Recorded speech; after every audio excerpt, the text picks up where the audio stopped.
सोची सोची जरो ताटे हम रोजिया। अरे हे सैया सुनो तानी, नहीं काम करे कंबल रजाइए पिया, इहे सोची सोची जरो ताटे हम रोजिया।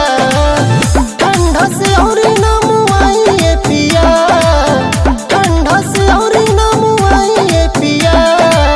कांपता देह बड़ी लागत सर्दी, कोरा में हमके सुताइए पिया।